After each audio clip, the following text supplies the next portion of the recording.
It's training camp season. Today, we're looking at the Cleveland Browns, and we're on Shedeur Sanders' watch, and we got a joint practice with the Panthers. We're going to look into that. We're going to discuss that. Before we dig in, though, you need to click that subscribe button right now because we're looking at practices every day, what your favorite players are doing on your favorite teams, those rookies, those position battles, and guys you're getting ready to draft in fantasy football. Click that button, stop missing out so you know what your players do behind the scenes. Plus, we got a lot of fantasy football coverage. But today, at practice against the Panthers, they did not get any clips out. They were not allowed to film during 7-on-7s, and I imagine during 11-on-11s too. But going through the timeline here of Daniel Fusi, that we're seeing here is we're watching this. The 7-on-7s looks like Gabriel was 3 for 3, Pickett was 2 of 3. Reason why is they can be out in the pocket. They don't have to run, does not put stress on the hamstring. And now you're looking at 11-on-11s here. Flacco with the starting off. Short run, completion to Judy, short run, incomplete pass. Next up, Sanders with the 2s. Note that because we're going to be starting preseason. Incomplete, short pass to Bates. Marshall run, flagged. Williams short run, short incomplete pass. Next up, Tony Brown intercepts Andy Dalton. Flacco back up with the 1s. Incomplete to Judy. Run, another run, short completion. Huntley with the 3s. So Sanders 2s, Huntley 3s, Flacco 1s. Throwaway near picked. Back to the 11s, Flacco with the 1s. So Flacco boot incomplete. Screen to Carter. Inside. Completion to Judy. Out route. They seem very conservative with how they're calling plays here. That's one thing I'm garnering from what I'm seeing. Next, 2s for Sanders. Marshall, short inside run. Incomplete to Davis on a slant pass breakup. Tua, short run. Short pass to Carter. So we got a completion there. Probably a tight window there on the slant. Flacco with the 1s. Complete to Tillman. Short completion to Floria. Floria's getting some run with the 1s, if you notice that. With the 3s here, Huntley's up. Not looking good. Coming back forward. Not seeing much on Shedeur. Myles Garrett on practicing with the Panthers. It was perfect. Myles Garrett on the Browns training camp. Guys are really showing up. Blah, blah, blah. No clips. There's what we're seeing with Flacco. Going to the clips here, what we got from practice today. We got some clips to look at here. Pretty much pre-practice clips here against the Panthers. We're going to look this. We're going to keep talking ball. We have some older clips from the last couple practices mixed in here, so you can look at Shedeur Sanders.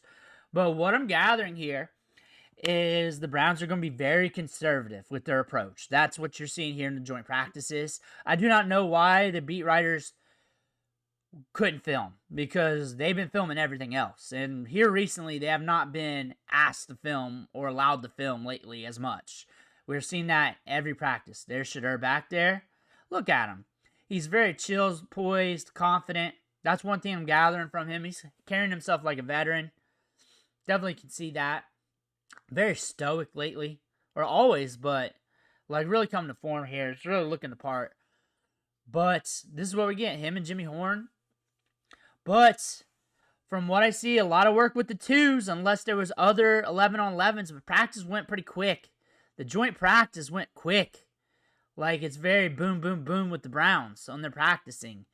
The last bit of reps for the Browns quarterbacks, I think all of them got less than 10 pass attempts on their last practice on 11-on-11s. Per ESPN Cleveland, I think that the most might have been 10, but it was very, very condensed. Everything seemed like from reading from what we just saw and from other beat writers. I'm not just watching him, but my video cuts out and sputters out when I have multiple tabs open to be able to look at other tweets and stuff. Here's him and Adam Thielen. I can't tell you if he had a good practice or not, but I can definitely tell you from just reading the tea leaves of what we saw play in, play out from what was just described and what was available to us, that the Browns were very conservative. Everything's short, a lot of handoffs off the gut. Didn't sound like anybody was trying to push it deep on the plays. I feel like for what we're getting out of Shedeur from that practice, since we're not going to get the clips, is that honestly, from the play calling standpoint, that it was not an open look anyways. And it's a shame. Like I would let him ride it out. Like, I would let him get a lot of opportunity and work. He got opportunity and work with the twos. Imagine against the Panthers twos. So that's good experience. They had some incompletions, but a lot of that was on short passes. A lot of it was quick short passes from what we read there together. Preseason is going to be huge. It's going to be starting. That's going to be a huge audition for him, for this team. Like we've been saying, he's been practicing lights out, and this is an audition for another team. I think as you look through the play calling, not just with him, but with Flacco, that this is an audition for another team, for sure. Like, he's listed 4th on the roster, and Gabriel has not been playing well, and Gabriel could get pushed down a bit. Gabriel's not a starter. He's a good developmental backup to be a good backup for a long time in the league, but that's it. Honestly, he might have a good run of games starting if something happens somewhere down the line, but he's also need time to develop. I think he's thrusted in a situation he really shouldn't be in here. But Shedeur's really pushing this, and they're not allowing the pressure to come up to the top. Kenny Pickett hasn't really been out there. He's just been out there in 7-on-7s. But we know from his years in the NFL with the Steelers, not much with the Eagles, that he's not it. He's not it. Like, I get it. They didn't have any quarterbacks when they made that trade for him, and he was kind of like cheap trade fodder. But at the same time, where's the upside with that? I mean, you can make the case former first-round pick, but during the analysis leading up to the draft, I didn't like him. I didn't like the draft class at the quarterback position. He wasn't even my top quarterback. He's pretty much proven me right. So he's got to prove me wrong for me not to have that analysis to continue. Shedeur is a better prospect at all phases compared to Kenny Pickett. And it looks like when they're talking behind the scenes, especially minicamp and OTAs, that Pickett's learning from Shedeur. And Pickett's the veteran. Shedeur hasn't been perfect, but he's been very good. I mean, completing around 70% of his passes throughout camp. He's around 80% from rookie camp, OTAs, and minicamp altogether, depending on what site you look at. The numbers on his completion rate today will probably be out later by ESPN Cleveland. That's probably about the only stat we'll get.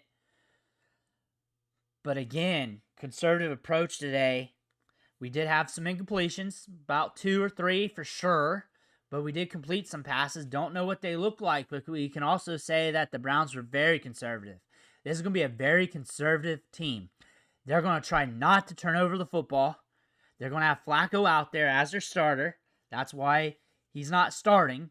He's their one. And they're going to try not to turn over the football, try to win it on a couple drives, win it with their defense, sneak through some games. They got a tough schedule, though. They got a tough schedule. I think you're going to see utter chaos somewhere down the line in the season. They're going to lean on those other 2 quarterbacks, and you know how I feel about that. I don't really like Pickett, for sure. That's probably one of the most players I make fun of most in the league. And then Gabriel's not ready for it, and they're not going to really explore Shedeur that much. Shedeur might get his opportunity somewhere down the line. Somewhere down the line. I wouldn't be surprised they start 4 quarterbacks this year. Ultimately, we got to keep stacking days. We got to keep performing. We got to keep looking good out there. Keep rocking a good completion rate every single practice. You could have a down practice here and there. You're human. He's human. I understand. But the Browns got to start giving him more opportunities. Friday night's going to be huge. It's going to be huge. If you're interested in me doing a live stream while watching the game, that way you get my commentary while you're watching it, cool. I just need to know if it's worth my time. I'll definitely do it Friday night while we watch them. But we're going to watch this with our eyes open. I'm big on preseason, but I'm huge on joint practices. I feel like we did not get our answers in this joint practice. They didn't give us the clips. They didn't show us enough.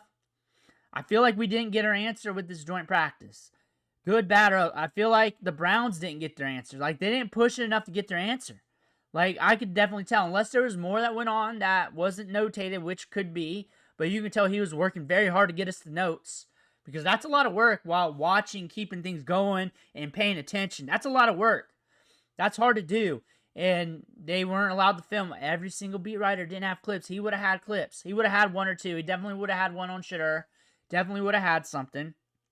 Practice just wrapped up. That's why I don't have the completion rates or all that when I do these videos. Once Daniel says it's wrapped up, I come here and shoot. I make sure the pictures and videos are loaded, and we come in and talk. We talk what's going on. And it's raw analysis off of what they're saying off Twitter, so they don't have time to come back on their articles or later tweets and everything and just manipulate the minutiae. So it's going to be raw. It's going to be limited. But also, we go off of what we're seeing and hearing from that. I want to hear what you guys think about this. But Friday's going to be huge. That Friday's going to be huge. This was supposed to be huge. And they let us down. They let us down a little bit on the clips. I think the Browns let themselves down by not getting a lot of reps. I think they know what they got in Flacco. And they kept it very vanilla and conservative, which makes sense. But it's also joint practices where, like, I feel like they were too vanilla. I don't know.